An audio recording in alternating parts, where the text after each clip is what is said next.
Hello students.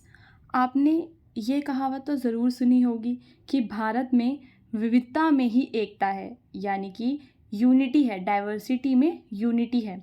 So students, आज के इस वीडियो में हम एक ऐसे मुस्लिम के बारे में बात करेंगे जिनका नाम था बिस्मिल्लाह खान। ठीक है, बिस्मिल्लाह खान जो थे वो थे एक मुस्लिम और शहनाई प्लेयर।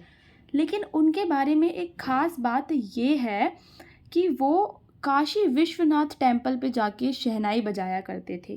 तो स्टूडेंट्स, आज के परिदृश्य में अगर हम ये बात करें हिंदू मुस्लिम यूनिटी की, तो वो थोड़ा सा डिफरेंट हो जाता है। पहले हिंदू मुस्लिम यूनिटी बहुत ज़्यादा हुआ करती थी, जो कि हमें बिस्मिल्लाह खान की स्टोरी से पता चलेगा। ओके, तो चलते हैं अपनी स्टोरी समरी की तरफ। So Bismillah Khan was a great shehnai player. जो बिस्मिल्लाह खान है वो एक ग्रेट शहनाई प्लेयर थे। He belonged to a family of professional musicians. उनकी जो फैमिली थी, उनकी फैमिली में सारे के सारे लोग ही प्रोफेशनल म्यूजिशियन थे। ठीक है, म्यूजिशियंस थे। ही वॉज अट्रैक्टेड टूवर्ड्स शहनाई। जो बिस्मिल्लाह खान है, जब वह 3 साल के थे तो शहनाई की तरफ अट्रैक्ट हो गए and through his hard work brought it on the classical stage. और अपने हार्ड वर्क के द्वारा वो शहनाई को, उसकी जो आज शहनाई को इम्पोर्टेंस मिलती है, उस स्टेज तक लेके आ पाए थे। A story goes on about the origin of shehnai. जब आप चैप्टर पढ़ेंगे तो चैप्टर के अंदर आप देखेंगे कि शहनाई के ओरिजिन के बारे में एक स्टोरी है कि जो शहनाई है उसका ओरिजिन कैसे हुआ। सबसे पहले पुंगी नाम का एक म्यूज़िकल इंस्ट्रूमेंट हुआ करता था, जिसे बैन कर दिया गया था। किसके द्वारा? एम्परर औरंगज़ेब के द्वारा। बिकॉज जो पुंगी थी उसकी जो साउंड थी बहुत ही ज़्यादा श्रिल और अनप्लीजेंट हुआ करती थी। Very shrill and unpleasant sound के वजह से एम्परर औरंगज़ेब ने पुंगी को बैन कर दिया था। अ barber of a family of musician. तो यहाँ पर एक बार्बर था जो कि म्यूजिशियंस की फैमिली से बिलोंग करता था। He has the access to the royal palace, also decided to improve the tonal quality of पुंगी। तो जो बार्बर था वो रॉयल पैलेस में जाया करता था, तो उसने डिसाइड किया कि वो पुंगी की जो टोन क्वालिटी है उसे क्या करेगा? इम्प्रूव करेगा। He took a hollow pipe longer than पुंगी।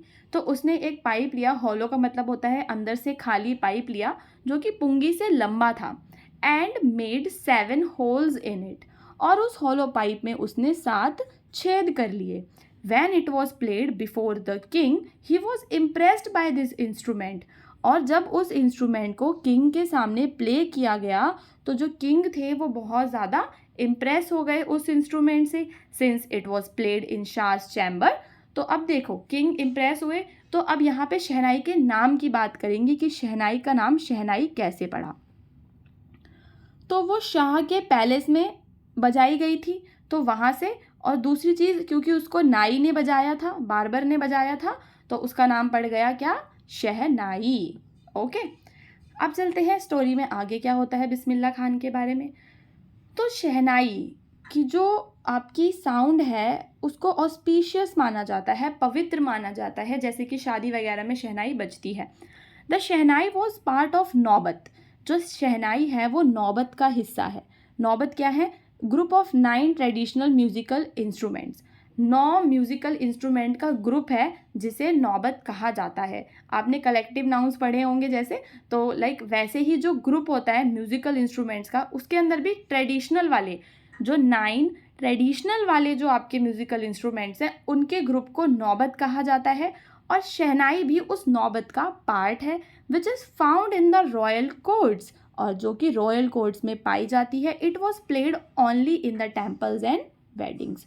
जो शहनाई है उसको टेम्पल्स और वेडिंग्स में बजाया जाता है।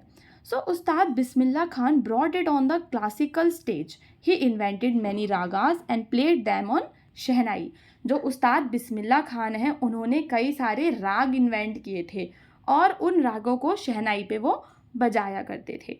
बिस्मिल्लाह Khan was born on March 21, 1916। कब वो पैदा हुए? 21 मार्च 1916 में वो पैदा हुए एक म्यूजिशियन फैमिली ऑफ रसूल बख्श खान। ठीक है, रसूल बख्श खान की म्यूजिकल फैमिली में वो पैदा हुए। ठीक है, दुमराव में, दुमराव जो कि बिहार की एक जगह है। उनके फादर, हिज फादर पैगंबर बख्श, उनके पिताजी कौन है? पैगंबर बख्श हैं। He was also a great shehnai player. Okay, ये आपको याद कर लेना है कि देखो जो बिस्मिल्लाह खान है वो ऑलरेडी ही एक म्यूजिशियन फैमिली से बिलोंग करते थे। अब आगे चलते हैं। हिज मैटरनल अंकल अल बख्श, उनके जो मैटरनल अंकल थे उनका नाम क्या है? अल बख्श है। गेव हिम शहनाई लेसन्स, जो अल बख्श हैं उनके अंकल यानी कि उनके मामा, वो उन्हें शहनाई लेसन्स दिया करते थे, शहनाई सिखाया करते थे। He practice playing shehnai at Balaji and Mangala Maiya temple. कहाँ कहाँ बजाते थे वो? बालाजी टेम्पल में, मंगला मैया टेम्पल में, on the bank of river Ganga, Ganga नदी के किनारे। Now at the age of 14, जब वो 14 साल के हुए, ही played shehnai with his uncle at Allahabad music conference. उन्होंने शहनाई बजाई अपने अंकल के साथ at Allahabad music conference and was appreciated by Ustad Faiyaz Khan, और उस्ताद फैयज़ खान ने उन्हें अप्रिशिएट किया। ही often played shehnai at all India radio Lucknow since it's opening in 1938। उन्होंने ऑल इंडिया रेडियो लखनऊ पे भी शहनाई बजाई है 1938 में। Now Bismillah Khan was the first Indian to greet the nation with his shehnai on 15 August 1947 in raag कफ़ी।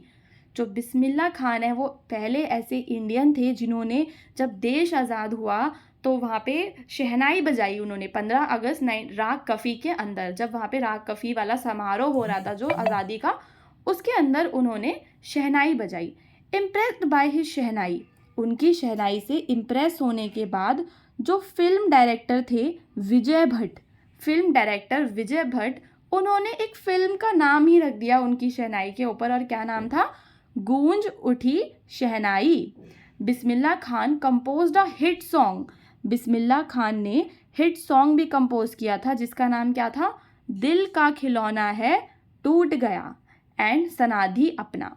So students, यहाँ पे हमने क्या क्या जाना कि जो बिस्मिल्लाह खान है कैसे शहनाई की वजह से वो फेमस होते चले गए दिन पे दिन। उन्होंने आज़ादी के समारोह में गाया राग कफ़ी में, ठीक है, और फिर एक मूवी का नाम भी पड़ गया उनके ऊपर, उनकी शहनाई के ऊपर। लेकिन यहाँ पर एक चीज़ ध्यान देने वाली है कि artificiality of film world did not impressed him. उन्हें जो फिल्म की दुनिया है वो कैसी लगी? आर्टिफिशियल लगी, तो इस वजह से वो उससे इम्प्रेस नहीं हुए, ठीक है। फिर इसलिए फिल्मों में उन्होंने आगे काम नहीं किया, बिकॉज जो फिल्म के अंदर आर्टिफिशियल लाइफ है उससे वो पसंद उन्हें नहीं थी। अब हम बात करेंगे कि उन्हें कहाँ कहाँ रिकॉग्निशन मिला, कहाँ कहाँ उनका नाम हुआ, ठीक है, और कौन कौन से उन्हें अवार्ड्स मिले। खान ज़हीर शाह ऑफ अफ़गानिस्तान, ठीक है, अफ़गानिस्तान के ये खान हैं ज़ाहिर शाह, इन्होंने प्राइसलेस गिफ्ट दिए इन्हें आफ्टर हिज परफॉर्मेंस। जब इन्होंने परफॉर्म किया उनके सामने तो उन्होंने उसे प्राइसलेस गिफ्ट्स दिए, ठीक है, अमूल्य गिफ्ट्स, ठीक है। First Indian to be invited, और ये पहले ऐसे इंडियन बने जिन्हें Lincoln Center Hall in the USA में इनवाइट किया गया। प्रतिष्ठित है ये, बहुत ज़्यादा प्रेस्टिजियस का मतलब क्या होता है? प्रतिष्ठित। लिंकन सेंटर हॉल यूएसए में। took part in world exposition in Montreal Cannes art festival. इसके बाद इन्होंने पार्टिसिपेट किया वर्ल्ड एक्सपोजिशन में, ठीक है, in Montreal Cannes art festival and in the Osaka trade fair, ठीक है, ओसाका ट्रेड फेयर में भी इन्होंने पार्टिसिपेट किया। An auditorium in Tehran was named after him. Tehran के अंदर एक ऑडिटोरियम है जो कि इनके नाम पे है, तहर मजीक उस्ताद बिस्मिल्लाह खान नाम का। अब देखो इन्हें कौन कौन से अवार्ड्स मिले हैं? The Padmashri award, Padma Bhushan, Padma Vibhushan, and in 2001 India's highest civilian award which is Bharat Ratna. Okay students, अब चलते हैं आगे। So he is fond of Banaras. देखो उन्हें बनारस के वो फॉन्ड थे, आदी थे बनारस में रहने के, अपने गांव दुमराव में रहने के वो आदी थे, वहाँ से कहीं और जाने का उनका मन नहीं करता था। एक बार उनका स्टूडेंट था यूएसए का, उसने ऑफ़र किया कि आप शहनाई स्कूल खोल लो सर आप यूएसए में आके, तो उन्होंने मना कर दिया। जबकि उनके स्टूडेंट ने उनसे ये प्रॉमिस किया कि वो बिल्कुल बनारस जैसा एटमॉस्फेयर रिक्रिएट कर देगा, बट स्टिल ही रिफ्यूज्ड। पर फिर भी उन्होंने मना कर दिया उसके ऑफर को, asking if you could transport the river Ganga also, कि क्या तुम रिवर गंगा को भी शिफ्ट कर दोगे क्या। ठीक है, इस टाइप से बोलकर उन्होंने मना कर दिया। यहाँ पे हम देख सकते हैं कि उस्ताद बिस्मिल्लाह खान का रिवर गंगा से, बनारस जैसे शहर से कितना ज़्यादा लगाव था। Though he was a devout of Muslim, he could naturally play the shehnai at the Kashi Vishwanath temple. भले ही वो मुस्लिम थे, बट वो काशी विश्वनाथ टेम्पल में शहनाई बजाया करते थे। His life is a perfect example of the rich cultural heritage of India।